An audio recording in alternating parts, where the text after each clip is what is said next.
Hello and welcome to how to use the Wilson Reading System Lesson Generator. This is not associated with Wilson in any way and does not replace any of the Wilson materials. I am going to be creating a new lesson plan for a real group that I have. I've gone in and I've changed the names of all of the students in this group, but this is a real group that I am going to see tomorrow, and I have to make a lesson plan for them. So this group is currently in it's in Substep 1.4, and they are on an accuracy lesson. So this is going to show you how you can use this app with a lower steps group in Book 1. Now, there are a lot of features that it has that you start getting into when you get into upper steps, but it is still very helpful for lower steps groups, and I do use it every day. A couple of things, you still do need all of the materials. So right in front of me, I have my dictation book, I have my Book 1 reader, I have my lesson plan, I have my students' charting information, I have my manual, I have all of the stuff that I would normally need to make a lesson plan. I'm just going to write the lesson plan in this spreadsheet instead of on the actual PDF from the Wilson site. This will both generate an interactive lesson for me, and it will also generate a lesson plan that looks like the standard lesson plan from Wilson. So let's go ahead and take a look and see how we would do this. So like I said, I did change all of the students' names. So the first thing I'm going to do is I'm going to fill out this top section. We're going to have this lesson tomorrow. For these students, this is lesson number 5. They are focusing on accuracy, and they are in 1.4. Their review concept, we're going to focus on B versus V sounds as well as letters. Because they are mostly Spanish speakers. They originally grew up speaking Spanish, and so B and V are the same sound in Spanish, and so in English they do need a little bit of help contrasting that, because even though pronunciation is not important for understanding, in some cases it does hinder understanding, like in the case of a minimal pair that exists in English and not in Spanish. For my current concept, last time we did our bonus letter rule, so this time we are going to focus on the concept of welds, how to tap a weld, and also the weld all. This is my 4th period, and we're going to have River be our drill leader. All right, first thing I'm going to do is my letter drill right here. This is when you have the grapheme wall up and you have a leader that comes in and points to the names of the letters, says the keyword and the sound. So we're going to concentrate on, like I said, those pairs that we struggle with. We're also going to do f and th. Where's my th? There it is. Because those are also a couple of sounds that they have a hard time distinguishing. We're not going to do our weld here yet because we don't have one yet, because they're just going to learn the weld up here. For my nonsense words, I do have my Book 1 reader right here, and so we're going to go back to 1.3, and I'm going to choose some nonsense words that might help us distinguish these sounds. In order to do this, I'm going to make a word ladder, and I can do that with a little shortcut by using my right arrow key. So I'm going to pull these words from here. This is not words I'm making up, I'm actually pulling them from my book here. So I'm going to go vib to biv to tiv. Those are all words that are in there. And then I'm going to do another word ladder for bix to vix. Now we've got a couple of more spots. Let's do sith, thez, and let's do quap, just to practice those other words. Now we're going to move on to current words, and when we do introduction to ALL, I've got my instruction manual in front of me, and it wants me to put an A, an L, and an L, and then replace them with a green ALL weld card. If I type ALL right here, it is going to automatically display the weld card, because this app knows that you're in Substep 1.4, and in 1.4 we have the ALL card. If this said 1.3, it would display it with an A card and then an L card and an L card. So it is pulling from, it's pulling the grapheme cards based on what substep you chose. But for this one time, we don't want it to do that, right? We want it to have an A card and then an L card and then an L card. So one thing you can do is just substitute a different letter and then go back in and change it. So for this time, I'm going to put OLL and then 2 double arrows to make myself a ladder, and then ALL. Now I've got my weld there, my all weld, and I'll show you what that looks like when we get to the actual presentation.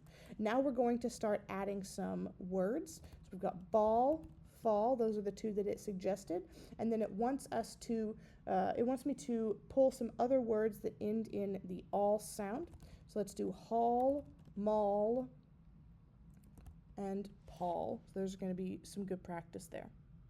Now it also points out that we need to add the picture of the ball for the all sound into Notebook. So I'm going to put it right here, add to Notebook. I'm going to put here sounds section, add ball image to weld all. Okay. And so that's just going to appear on my lesson plan. That's just for me, so that I remember it. It comes up, it prints out on the lesson plan, and the kids never see that. That's just so that I remember to have them do it. Now we're going to move on to part 3 here. Now to do the word cards, we're going to fill this out to fill out the lesson plan, and then this part right here is actually going to be where we choose, where it randomizes choosing the words for us. So anything you put in here, either elements, high frequency words, or vocabulary words, will be reviewed in addition to whatever you choose here.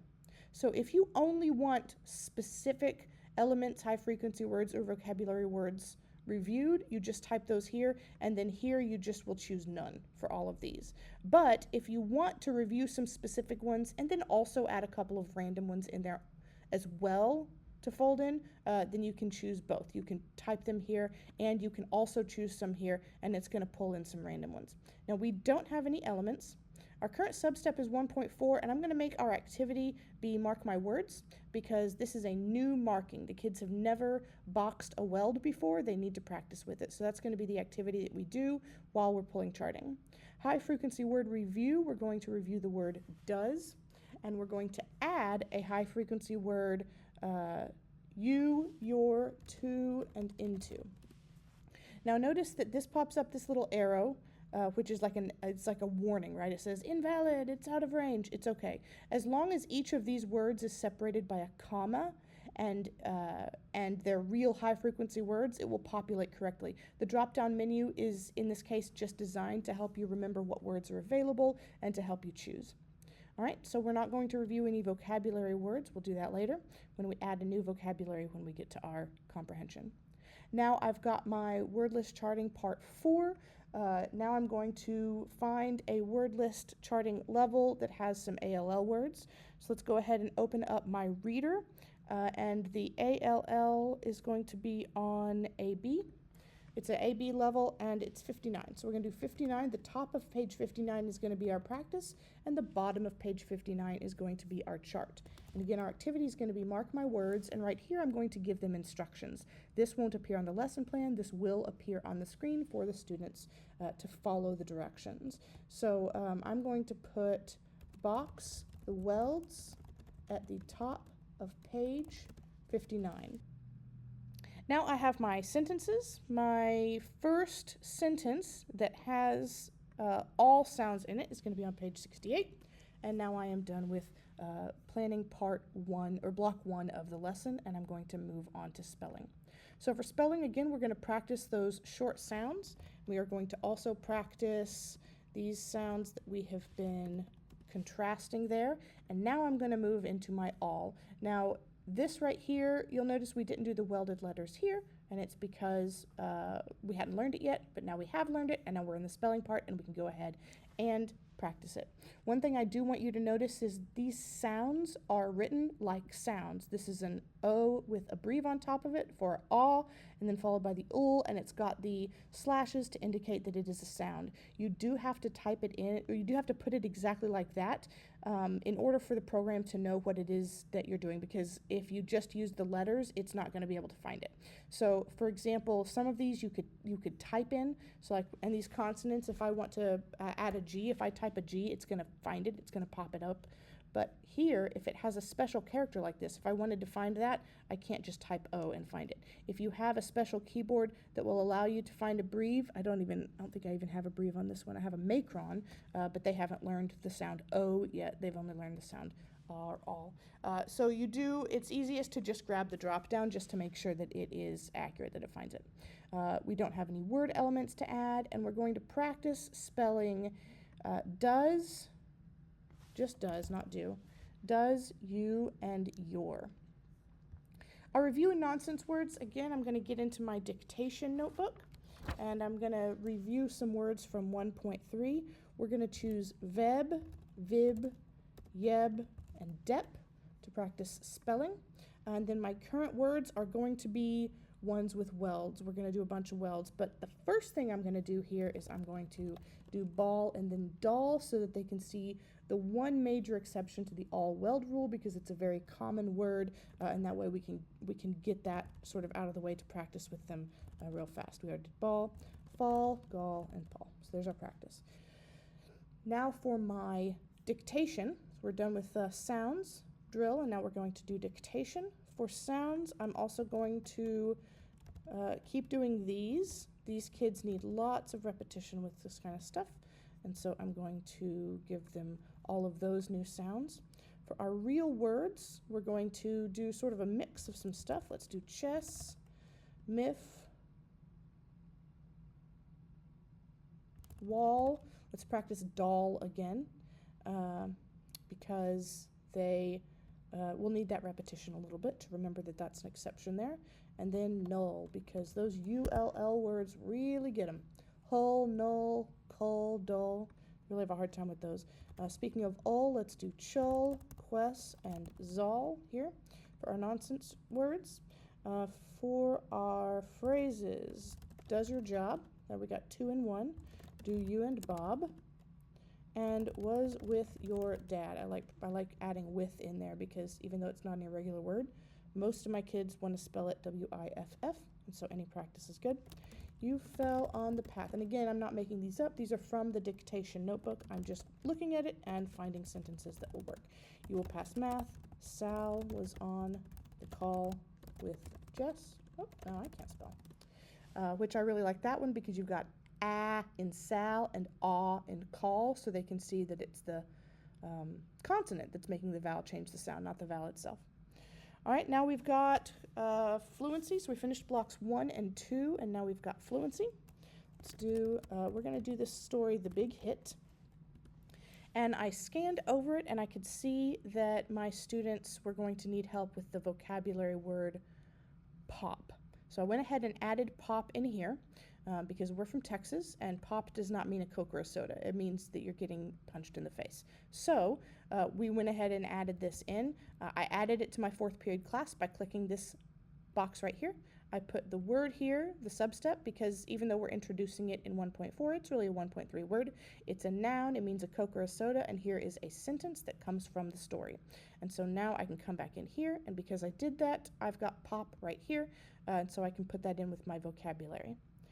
This was the student reader AB, and it was on page 73, and oral. Now, because this is our first time reading the story, we're just going to do a basic comprehension SOS retell to see how much of it they absorbed. I went ahead and typed the passage into these cells right here. You can also copy whatever passage you have, anything you want to put in here. Each one of these cells will be its own paragraph, and I'll show you what that does in a minute. It doesn't appear on the lesson plan at all, but if you have students who do struggle to read in a straight line, even with that large text, or if you just want to have it up on the board so that you can draw on it or annotate it or show it to all of the students at the same time, this will do that for you, and I'll show you what that looks like in a second. So now I'm going to go through and I'm going to make sure I didn't miss anything. I'm just going to kind of slowly double check and make sure I've got everything filled out. Now, typically, I'm not really sure what time I'm at now with this recording, but because I'm walking through it and I'm talking through all of the different pieces, it's probably taken me some more time. I will say that typically it takes me from start to finish, both planning and then modifying the sheet in any way necessary. It takes about 10 to 15 minutes for me to finish a lesson plan start to finish.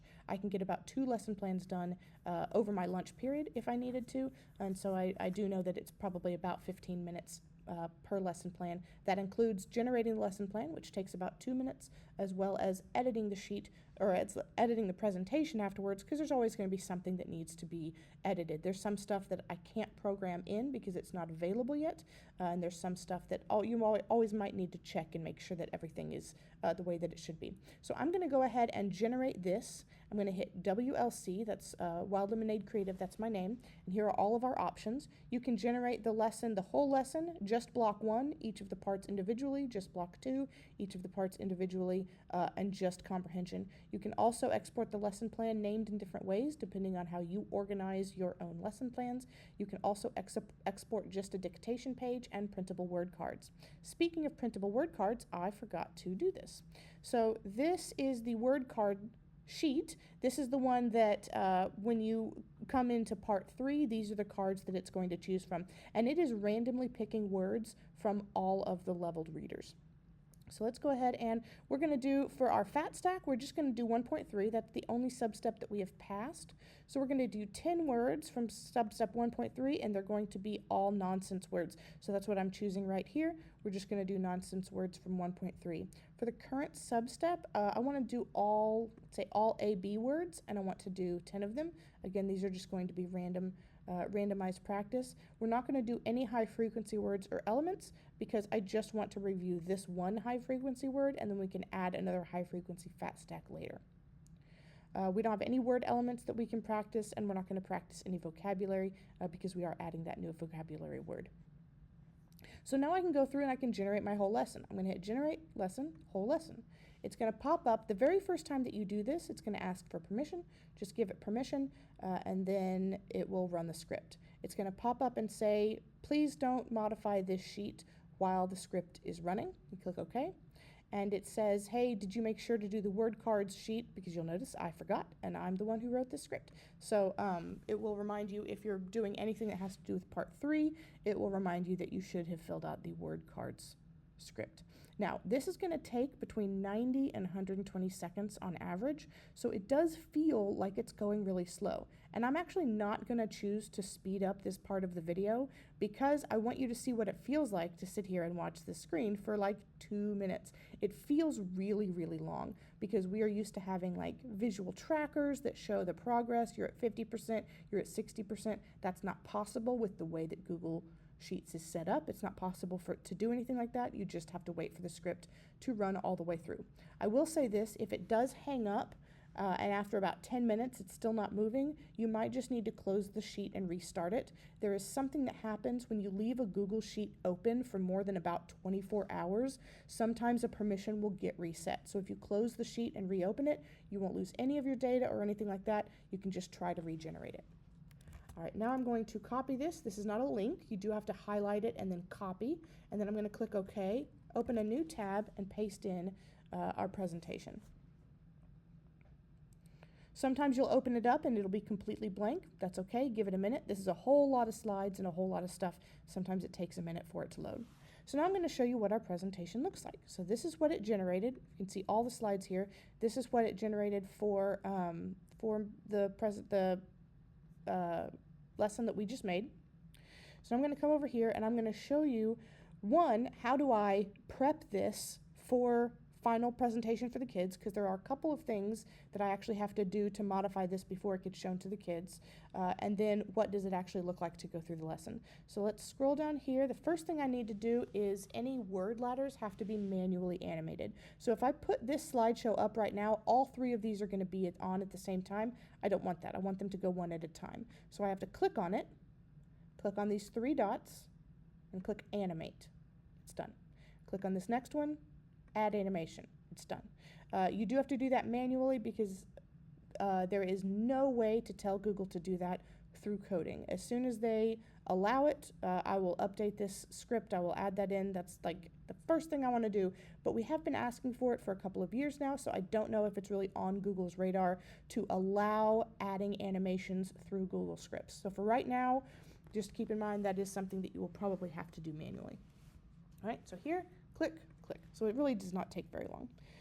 Then we've got over here, remember we had that OLL so that it would spread out like this. All I'm going to do is do that. Now it's ALL. But then the one below it was ALL for the weld all. Now I've got all my other welds here. Now I'm going to go through and double check all of my word cards, because sometimes, like, this is supposed to be a nonsense word, but it's really not. It's a real word, so I'm going to go ahead and take it out because I want to do just nonsense words here. Here's our practice. Okay, I'm double checking all of these. We've got a bunch of good stuff there. Here I'm going to make this a little bit bigger so my kids in the back can read it a little bit better, and I've got all my info there. Now I've got my spelling drills, I've got high frequency, I've got spelling here, and we're going to move on to dictation. Now dictation as well, you want these to come up one at a time, right? You don't want to have the entire paragraph all up at once. So I'm going to click on it, click add animation, and then choose by paragraph. And so if I'm going to delete that. And so if I just do that, it takes approximately 2 to 3 seconds per slide. And again, I'm just clicking, clicking, clicking. When I go to click on this, there, that worked. Okay, now I'm going to do this. Here we go. We've got our information for our presentation here. Okay, so now we've gone through, now that's how long it took me with explanations to go through and double check the presentation that it's ready for the students. Now I'm going to show you what you see as a teacher and what the students see as you're actually going through this lesson. So what I normally do is I come up here to this little arrow up here by slideshow, click the arrow and then click presenter view, because that's going to show the students this screen and it'll show me this screen. So I just drag the big screen to my Promethean board and then I keep the slide notes on my screen so that I can see them. So let's see what that looks like in terms of looking at these slide notes, because I find them very handy, especially if you have a bunch of groups at a bunch of different levels trying to keep track of which group has learned which thing. It can get confusing, and so this will just help you to keep that straight. So we're going to start with our letter to sound drill. It will tell you who the drill leader was that you chose. If you're a teacher who does a different drill leader for each section, so like a different drill leader for vowels or consonants, this won't do that. This just tells you who the drill leader was that you picked on the lesson plan. Now we're going to do our vowels, and it tells you by highlighting all of the vowels and also saying vowels here. And when you go to each of the vowels, the notes are going to tell you the name of the letter, the keyword, and the sound. This is pulling the information directly from the substep that it knows that you are. So because we chose Substep 1.4 in the lesson plan, it is only pulling the keyword and sound associated with this letter up to and including that substep. So for example, if we have another sound for this letter, for example in 4.1 we introduce a new sound for the letter O, then all of those new keyword and sounds will be down here as well. So for right now you see O octopus ah, and then if we go to 4.1, 4.2, it's going to say O octopus ah, O cone O. And then if we go to 5.1, it's going to say O octopus ah, O cone O, O no O. Same thing with all of these other letters. This will have all 5 keywords once you get up to 5. So for example, if you're in 4.2, it would say U up U mule U rule oo, just to help you keep track of which students have learned which thing and in what order their responses should be. Now we've got all of our vowels, same thing with consonants, we've got our keywords, and we are not going to have welds. Now let's go ahead and do our review. Again, I'm going to show you what this looks like. Because I added those animations in, it's just going to go one at a time. And down here, it's showing you what each of the words is, so that when you first put it on and you can just see Vib, you'll be able to tell from the notes what's coming up. Same with all of these. Oh, let's stop there. All right, so we got all of those, and then we've got current words as well. Again, this is animated, so you've got ALL, and then you're going to show the kids it's moving to all. Change that. Doesn't really matter because that's a teacher note, and you'll know what you're doing. And then we've got all of these up here that make the different cards. These aren't very complicated. You're only using 2 cards. When you get into words that have more than 1 syllable or lots of blends, I've found this very helpful, especially for somebody like me. Not only am I very clumsy, I have a little bit of arthritis in my fingers, and I do have a hard time picking up all those individual cards and moving them around. This saves me all of that, but they're still getting the visual input of the different colors of cards, and they also have a physical word card in the room that they can look at, and we do reference. I'm just not moving the physical cards around, which is very helpful for me. All right, now let's look at our word cards. So here's our fat stack that we did. And this is also, you'll notice it's pulling in a random student. This is a random student generator. If you're the kind of person who wants to randomize and one student read one card, you can say River, you reading this card, and then River reads it, and then Amy, you're reading this card, and then Amy reads it. And so it's actually it's randomizing each student and pulling one time from each student every time, so that if you want to use that, instead of just trying to decide, if you find yourself calling on one student more than another student, we all want to be perfectly random, but our brains just don't work like that. This is perfectly random, and so you can use that if you want to call on those individual randomized students. Same thing with high frequency words, and this will give you the information, not only the word and category, but also the substep it's from. The high frequency word will tell you the word, the substep, and the sentence that went with that word. And we've got current words. These are, again, gives you all of that same information that the review words gave you. And then we've got this. Now this is what we do for parts 4 and 5, because part 4 is charting, part 5 is sentences. So there's not really anything interactive that the kids should be doing with the board, because you're calling them one at a time to do charting, and then you're going to be reading sentences as a group. So this gives you some information about what's going on next. They're going to add their new high frequency words. They're going to add you, your, to, and into. The sentences are already up here. It pulled them. These are the correct sentences. They're actually from the book. I didn't just make these up. So they can add these sentences to their high frequency word section of their student notebook. Then it gives you the activity they're supposed to do. I wanted them to box the welds at the top of page 59. And then when you get to the sentences, you can also have them turn to this page and hopefully eliminate, or at least reduce, the number of times you get asked, what page again? Because I have this on the board every single day in this same color every single day, and I still get that question about 100 times a day. So maybe that number can be lower for you. What I'll do is I'll pull my kids back to chart. I also have, so they have these activities that they need to do. They also have centers they rotate through, because I tend to have larger classes. And so they've got cursive stations to practice with, and word cards and stations and worksheet stations that they always have something to do. And so this stays up on the board until we're ready to move on to spelling. Now once we move on to spelling, they've got their magnet journals out, and this is how it works for spelling. So this card is just blank. It's displayed on the screen as a blank card. They can see the color, so they know that the sound that we're doing is a vowel. This right here will tell you what your sentence is, the kids repeat, and then you say what spells and this will also give you the key word. So if you can't tell what sound this is supposed to be, it'll tell you the key word so that you can know, oh, that's the or if you get to ooh with the umlaut, then you'll know it's ooh and not you, stuff like that. And so then it will also give you the student's response. Again, this is pulling by substep. So if there is more than one way to spell the sound as we all know there is when you get into upper steps, it will have all of those responses here in the correct order, as well as putting them here in the correct order. So the only response right now for what spells is U, so there's only a U. And every one of these is the same way, where it's giving you all of that information to help you remember not only the keywords, but also all of the student responses once you get into the ones that have long, long responses, in case you're forgetting anything. All right, so that's our drill. Then we get into word study. For the high frequency word practice, it's just a blank projection here, and it tells you what word they're about to spell. That way you can choose if you want to put the word up, or if you want to try to have them spell the word first and then put it up. And then when you put the word up, it will also give you the substep and the sentence. And you can do whatever activity you were going to do here. If you can do skywriting or whatever you're doing with your high frequency words, that's how you can do that.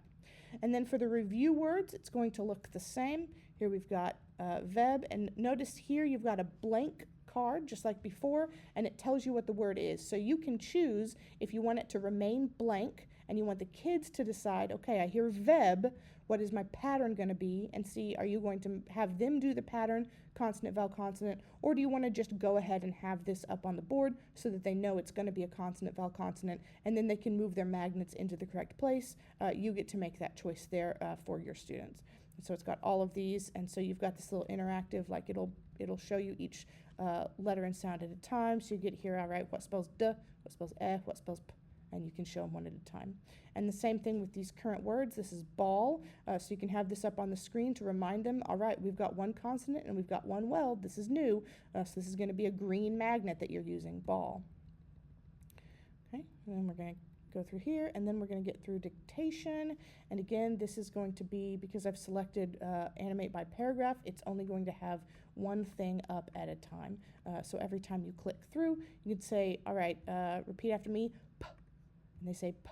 All right, what spells p? And they say p, and then you can put it on the board after everybody's written it, so that they can double check their shape and all that stuff, but you get to decide when to actually put it on the board. And then we're going to get to comprehension. And for comprehension, this gives you a lot of information. It gives the students some information. It will tell them what they're reading. It will tell them where they're reading it in their student reader. It'll tell them what page they're on.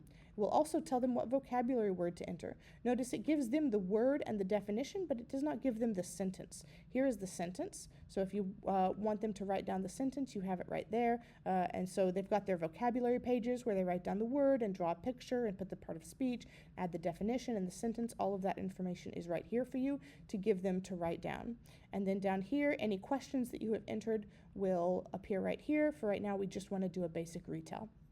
Now, if you did enter the actual passage into the app, then what it's doing is it's going to separate it by sentence for you. So right here we've got the whole paragraph up, but then as we scroll through, it is highlighting each sentence, one sentence at a time, which I found is very helpful for kids, not only to get a better feel for the concept of what a sentence is, because I've got a lot of kids who forget the difference between a comma and a period, etc. And so if I say read one sentence, they'll either not stop at the period, or they'll stop at the comma, or they'll read the whole paragraph because they don't really understand the distinction between those concepts. And so this can help them with that. It can also help the kids who tend to either skip a line or go down a line as they're reading. So for instance, a kid might say, Russ had to call his sis Jill bus and rush. Right? And so it might go down. Or they might say, Russ has to call his sis Jill to get up from a nap ball game. They might skip that sentence. And so this can help sort of negate that. It also, if it's up on the screen, then you can do any annotations. If you need to mark a word to help them decode it, etc., you can do all that work here. Every cell in the sheet is one paragraph. So like this was the first cell in the first paragraph. This is the second cell in the second paragraph.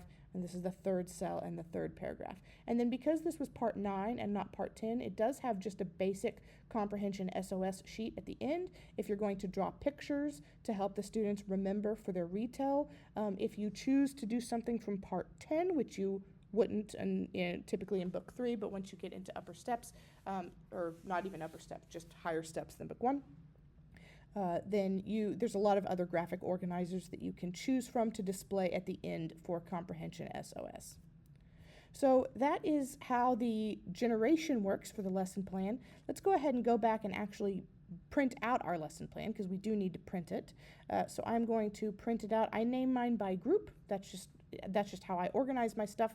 You might name your lessons by date or something else. So I just click on that, and now I don't touch it. Don't touch anything, and just let it go. If you click on something, or if you try to tab through any of these subsheets or anything like that, then it might end up messing something up. So we're going to do that. It took a second, and now again I'm going to highlight this and click OK, because that is not a link. And I'm going to paste it in here, and now you can see it is formatted almost exactly like the standard lesson plan on the Wilson site. This is the only lesson plan that it can format like. If you need a different type of lesson plan, you will just have to transfer it over, but this will print it out like a standard lesson plan. I really hope that this helped you to understand the benefits of how this app can help you to streamline your not only lesson planning, but also lesson instruction. I find that I'm able to get through a lesson much, much faster using this, and much more effectively. I'm able to get a lot more words and sounds and letters in front of the students much quicker, and my students, just since I've been using this, have been making faster progress as we don't waste a lot of time fiddling with cards and things like that. We are able to just drill a whole bunch of stuff in a really short amount of time and get them moving through the program faster. So I hope that this is able to help you, and please don't hesitate to let me know if anybody has any other questions.